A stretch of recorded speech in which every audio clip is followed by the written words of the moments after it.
बिस्मिल्लाहिर्रहमानिर्रहीम। आज हम पढ़ेंगे एटॉमिक ऑर्बिटल हाइब्रिडाइजेशन।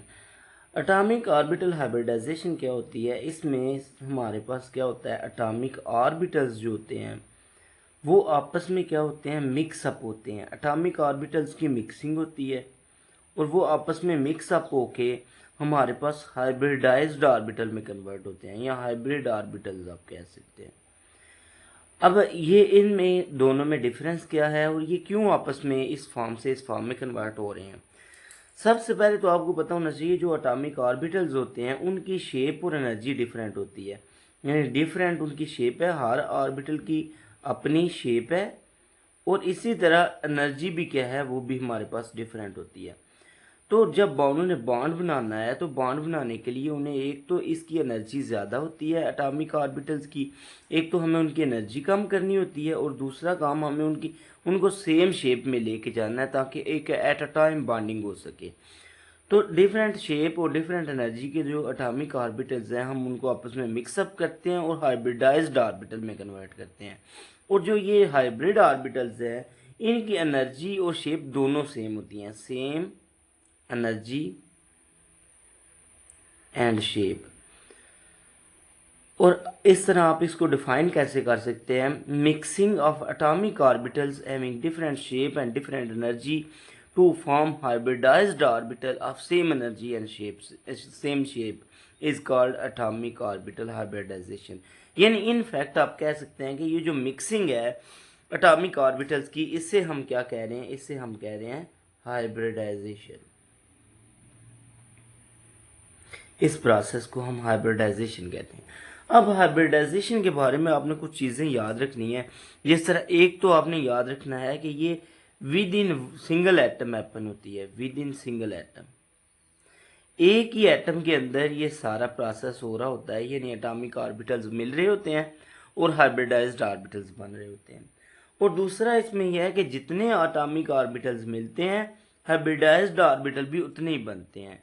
तो आप दूसरा पॉइंट यही कह सकते हैं कि number of atomic orbitals is equal to number of hybridized orbitals. यानी एटॉमिक ऑर्बिटल को आप कह लेंगे अनहाइब्रिडाइज्ड ऑर्बिटल्स भी कह सकते हैं। जितने नंबर ऑफ एटॉमिक ऑर्बिटल्स होंगे अनहाइब्रिडाइज्ड फॉर्म में, उतने ही हमारे हाइब्रिडाइज्ड फॉर्म में एटॉमिक ऑर्बिटल्स बनेंगे। अब उसके बाद एक और चीज़ है कि जो एनर्जी है, एनर्जी एटॉमिक ऑर्बिटल की एनर्जी हमारे पास ज़्यादा होती है as compare to hybridized orbital. Hybridized form में हमारे पास एनर्जी कम हो जाती है और स्टेबिलिटी इंक्रीज हो जाती है और ये बॉन्डिंग के लिए बेसिकली सूटेबल होते हैं। अब नेक्स्ट है हमारे पास इसकी टाइप्स। सबसे पहली जो टाइप है वो है एसपी हाइब्रिडाइजेशन। नाम से ही आपको पता चल रहा है कि इसमें बेसिकली एक एस है और एक पी है और वो दोनों मिल रहे हैं, एस पी एक और एक मिल रहे हैं, तो हमारे पास दो एस पी ऑर्बिटल्स बन रहे हैं। यानी एक एस था और एक पी था, यहाँ पे टू ऑर्बिटल्स है अनहाइब्रिडाइज्ड फॉर्म में, और जो एस पी बनना है हाइब्रिडाइज्ड फॉर्म में वो भी नंबर ऑफ अनहाइब्रिडाइज्ड के इक्वल होगा। एक तो ये चीज़ होगी। उसके बाद अगर हम इसकी बात करें एनर्जी, हम यहाँ पे इसकी दो चीज़ें भी देखेंगे, एक तो इसकी एनर्जी और दूसरा हमारे पास इसकी शेप। अब अगर इन दो चीज़ों को देखें, एस की ऑर्बिटल की आपको पता है लो एनर्जी है और पी की हमारे पास क्या है, ज़्यादा एनर्जी है। इस तरह शेप एस की आप पहले पढ़ चुके हैं, हमारे पास स्फेरिकल शेप होती है और जो पी होते हैं वो डम्बेल शेप में होते हैं। अब यहाँ पे जो दो बने हैं एस पी, उन दोनों की एनर्जी भी सेम होती है और हमारे पास शेप भी सेम होती है। तो यहाँ पे आपको पता चला कि यहाँ पे जो एस और पी अनहाइब्रिडाइज्ड फॉर्म में थे उनकी एनर्जी और शेप डिफरेंट थी, जबकि हमने हाइब्रिडाइजेशन की तो हमारे पास एनर्जी और शेप दोनों सेम आ गई। अब यहाँ पे मैंने एस और पी की शेप ड्रा की है, ये एस स्फेरिकल फॉर्म में और ये पी डम्बल शेप में आ गया। और ये दोनों जब मिक्सअप होंगे तो मिक्सिंग के नतीजे में हमारे पास कुछ इस तरह के ऑर्बिटल्स बनेंगे। ये हमारे पास आ गया इस तरह, एक बड़ा लूप आएगा और एक छोटा, ये हमारे पास बन गया एक एसपी। और अगर मैं दूसरा एसपी भी यहाँ पे बनाऊँ तो ये दूसरा एसपी इस फॉर्म में आ जाएगा। ये उसमें भी एक छोटा और एक बड़ा लूप आ गया, लेकिन हम मोस्टली इन दोनों को, जो छोटे लूप्स हैं उनको शो नहीं करते, वैसे ही नॉर्मली सिंप्लिसिटी के लिए। अब यहाँ पे आप इनकी शेप जज कर सकते हैं। दोनों जो एस बी के लूप्स हैं वो सेम शेप में है, एस और पी इंडिविजुअली हमारे पास डिफरेंट शेप में थे। अब इसके लिए एग्जांपल अगर हम देखें तो हमारे पास एग्जांपल आ जाती है बेरिलियम क्लोराइड की। बेरिलियम क्लोराइड में हमारे पास बेरिलियम का एटॉमिक नंबर है 4, इसकी इलेक्ट्रॉनिक कॉन्फ़िगरेशन होगी 1s2 2s2 और 2p में कोई भी इलेक्ट्रॉन नहीं आएगा क्योंकि इसमें 4 ही आ सकते थे। तो अगर इसकी मैं ground state electronic configuration valence shell की सिर्फ दिखूं तो ये मेरे पास आ गया 2s और ये आ गया 2p। अब ग्राउंड स्टेट इलेक्ट्रॉनिक कॉन्फ़िगरेशन जो है उसमें p में के अंदर 2 इलेक्ट्रॉन्स हैं, s के अंदर 2 इलेक्ट्रॉन्स हैं और p के अंदर कोई भी इलेक्ट्रॉन्स नहीं है।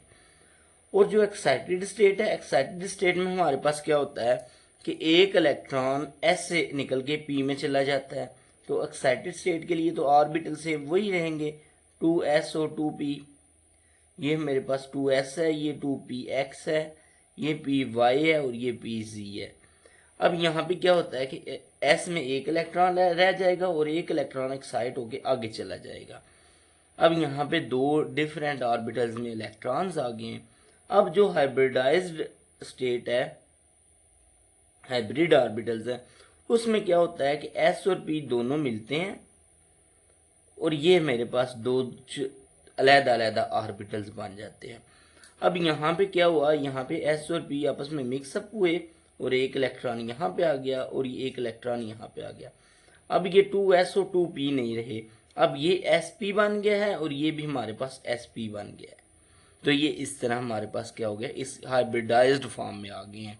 अब इनकी शेप भी डिफरेंट है और इनकी एनर्जी भी डिफरेंट है, जबकि अनहाइब्रिडाइज्ड ऑर्बिटल्स जो गया वैसे भी वीकेंड हैं वो अलग हो गए हैं। अब अगर इसका मैं स्ट्रक्चर ड्रा करूं sp का वही लीनियर फॉर्म में जैसे मैंने ऊपर ड्रा किया था इस फॉर्म में, तो ये मैं इस तरह का स्ट्रक्चर बनाता हूं और क्लोरीन के साथ हम इसके बॉन्ड बनाएंगे। जी, अब सेंटर में मेरे पास ये भी sp है और ये भी sp है, ये दोनों हमारे पास बेरिलियम के हैं और ये क्लोरीन का p ऑर्बिटल है, क्लोरीन का p ऑर्बिटल है और ये spp बॉन्ड बन गया है। ये भी इसी तरह क्लोरीन का p है और ये भी spp बॉन्ड बन गया है। क्लोरीन का आपको पता है प्रीजी जो 3pz जो है वो पार्टिसिपेट करता है और बेरिलियम हाइब्रिडाइज्ड फॉर्म में इन दोनों के साथ ओवरलैप कर रही है और इस तरह ये हमारे पास बेरिलियम क्लोराइड बॉन्ड बन गया। आप इसको सिंपली ऐसे रिप्रेजेंट कर सकते, ये बेरिलियम है और ये हमारे पास क्लोरीन है और इस तरफ भी हमारे पास क्लोरीन है। इन दोनों के दरमियान जो बॉन्ड है वो बेसिक बॉन्ड एंगल है जो बेसिकली वो 180 डिग्री का है। ये थी हमारे पास बेरिलियम कैसे हाइब्रिडाइज्ड फॉर्म में क्लोरीन के साथ ओवरलैप करता है। अब दूसरी टाइप है इसकी sp2 हाइब्रिडाइजेशन। इसमें भी एक s है और 2 p आपको नजर आ रहे हैं। तो एक s और 2 p हमारे पास आपस में मिलेंगे और इन तीनों के मिलने के नतीजे में हमारे पास 3 sp2 ऑर्बिटल्स बन जाएंगे, हाइब्रिडाइज्ड ऑर्बिटल्स बन जाएंगे। अब अगर यहाँ पे मैं अब इन दोनों की आपको पता है एनर्जी भी डिफरेंट है और शेप भी डिफरेंट है, इन तीनों की एनर्जी और शेप सेम होएगी। अब अगर मैं यहाँ पे इनकी शेप्स ड्रा, अब यहाँ पे मैंने एक s और 2 p बना ली हैं डिफरेंट एक्सिस में। इससे p अगर अब y कह रहे हैं तो इससे आप x कह सकते हैं, यानी ये परपेंडिकुलर है एक दूसरे के। अब ये तीनों मिक्सअप होके 3 इस तरह के ऑर्बिटल्स बनाते हैं। ये एक ऑर्बिटल sp2 बन गया। अब इसी तरह ये हम स्मॉल जो लूब है इसको नॉर्मली शो नहीं करते, तो मैं बाकी दोनों के लिए शो नहीं करूँगा।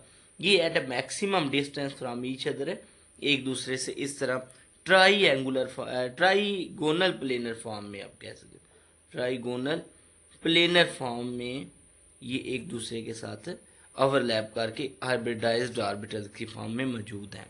अब ये एक s था और 2 p थे और 3 हमारे पास sp2 ऑर्बिटल्स बन गए हैं और इनके दरमियान जो बॉन्ड एंगल है वो बेसिकली 120 डिग्री का है। पहले आपने देखा sp में वो लीनियर फॉर्म में थे और 180 का था बॉन्ड एंगल, यहाँ पे ट्राइगोनल प्लेनर फॉर्म में है और यहाँ पे एंगल 120 का है। अब इसको समझने के लिए अगर हम एग्जाम्पल कंसिडर करें तो हमारे पास एग्जाम्पल आती है बोरान ट्राईफ्लोराइड की BF3 की। BF3 में बोरान जो है उसका एटॉमिक नंबर है 5। तो अगर मैं इलेक्ट्रॉनिक कन्फिग्रेशन लिखूं तो 5 के लिए आ जाती है 1s2, 2s2 और 2p1। और अगर मैं ग्राउंड स्टेट इलेक्ट्रॉनिक कन्फिग्रेशन यहाँ पे ऑर्बिटल्स की फॉर्म में बनाऊँ, मैं सिर्फ वैलेंस शेल के लिए बनाऊँगा, तो 2s ये आ गया मेरे पास। और p में 3 ऑर्बिटल्स हैं, 6 इलेक्ट्रॉन्स आ सकते हैं। तो मैं अगर इलेक्ट्रॉन्स की फिलिंग करूँ तो ये आगे s में 2 आ गए और p में 1 आ गया। इसी तरह अगर एक्साइटेड स्टेट में बनाऊँ तो एक्साइटेड स्टेट के लिए यहाँ पे क्या आएगा, सेम ऑर्बिटल्स तो उसी फॉर्म में ही रहेंगे, बस इलेक्ट्रॉन एक्साइट होके आगे चले जाएंगे। सॉरी। अब यहाँ पे मेरे पास 2 इलेक्ट्रॉन थे, यहाँ पे 1 इलेक्ट्रॉन एक्साइट होके py में चला गया और ये अब 3 ऑर्बिटल्स में इलेक्ट्रॉन्स मौजूद हैं। अगर इसकी हाइब्रिडाइज्ड फॉर्म बनाऊँ मैं यहाँ पे, तो उसमें हमारे पास क्या होता है, हाइब्रिडाइज्ड स्टेट, तो उसमें ये तीनों मिक्सअप होते हैं और ये हमारे पास 3 ये आ गए। और ये जो PZ था वो हमारे पास अलहदा आ जाता है। अब ये जब मिक्सअप होते हैं तो यहाँ पे इन तीनों में 1-1 इलेक्ट्रॉन आ गया। अब ये एक 2s था, ये py था, x था, pz था।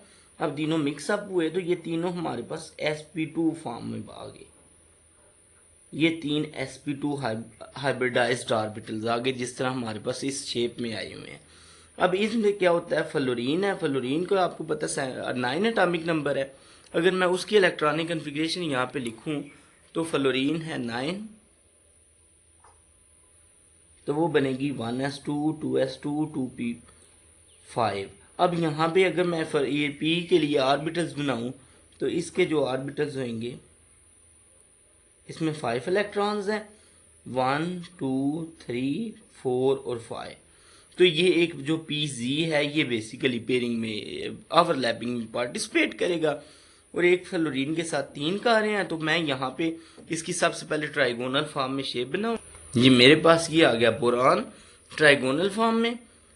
और यहाँ से जो ये PZ था वो यहाँ से एक इस तरह ओवरलैप कर रहा है, ये PZ एक फ्लोरीन का, यहाँ पे इस तरह दूसरी फ्लोरीन का PZ आएगा और यहाँ पे इस तरह तीसरी फ्लोरीन का PZ आएगा। ये 3 मेरे पास आ गए। अब यहाँ पे ये ऐसे है बोरान ट्राईफ्लोराइड BF3। तो ये हमारे पास यहाँ पे बॉन्ड एंगल 120 का है और ये ट्राइगोनल प्लेनर फॉर्म में शेप है। थर्ड हमारे पास जो टाइप है हाइब्रिडाइजेशन की वो है sp3। तो इसमें एक s और 3 p यानी px, py और pz आपस में मिलते हैं और हमारे पास 4 sp3 ऑर्बिटल्स बन जाते हैं। अब यहाँ पे अगर इसकी मैं फिगर्स ड्रा करूँ तो ये मेरे पास कुछ इस तरह आ जाएंगी। जी ये मेरे पास आ गया s, px, py, pz। ये जब चारों आपस में मिलेंगे तो मेरे पास एक टेट्राहेड्रल शेप बन जाएगी बेसिकली इस तरह फॉर्म की। इससे हम बोलते हैं टेट्राहेड्रल। इसके अंदर जो एंगल है बेसिकली वो हमारे पास है 109.5। ये हमारे पास इसकी अब एग्जांपल स्टडी करते हैं कि किस मॉलिक्यूल में हमारे पास sp3 ऑर्बिटल्स बन रहे हैं। उसकी एग्जांपल हमारे पास सबसे पहले कार्बन की है। अगर कार्बन देखें, कार्बन का एटॉमिक नंबर है 6। बेसिकली एग्जांपल मीथेन की है, CH4 में कार्बन sp3 हाइब्रिडाइजेशन शो करती है। सेंट्रल एटम कार्बन है तो इसके लिए आएगा 1s2, 2s2, 2p2। अब यहाँ पे अगर मैं ऑर्बिटल्स बनाऊँ, ये मेरे पास सपोज आगे ये ऑर्बिटल्स बन गए s और p के। अब यहाँ पे अगर आप देखें ये है ground state electronic configuration, s में भी 2 हैं और p में भी 2 इलेक्ट्रॉन्स आ गए। अब जो एक्साइटेड स्टेट इलेक्ट्रॉनिक कन्फिग्रेशन होगी उसमें यहाँ से 1 इलेक्ट्रॉन एक्साइट होके आगे चला जाएगा, तो ये सेम उसी के लिए s और p ऑर्बिटल्स आ गए। और यहाँ से अब 1 इलेक्ट्रॉन ने मूव किया है, 1 इलेक्ट्रॉन यहाँ से मूव करके यहाँ पे चला गया है, बाकी अपनी जगह पे वैसे ही हैं। अब अगर मैं हाइब्रिडाइज्ड फॉर्म में इनकी इलेक्ट्रॉनिक कन्फिग्रेशन देखूं तो ये चारों अब यहाँ पे मिक्सअप हो जाते हैं।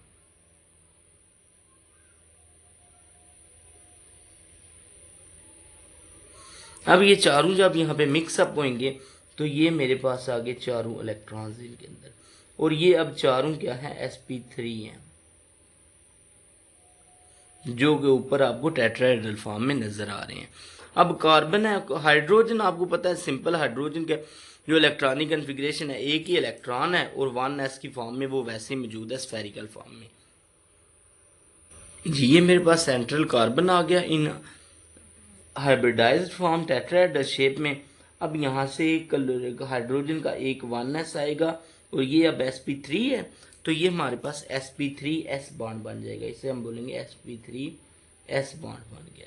अब इसी तरह दूसरा यहाँ पे आएगा हाइड्रोजन, तो ये दूसरा sp3s और ये तीसरा sp3s और ये इस तरह 4 हाइड्रोजन आए हैं CH4 में और हमारे पास चारों sp3 के साथ बॉन्ड बना लिया, उससे हम कह रहे हैं sp3s ओवरलैप और ये हमारे पास मीथेन का स्ट्रक्चर आ जाता है। यही था हमारा आज का लेक्चर, शुक्रिया।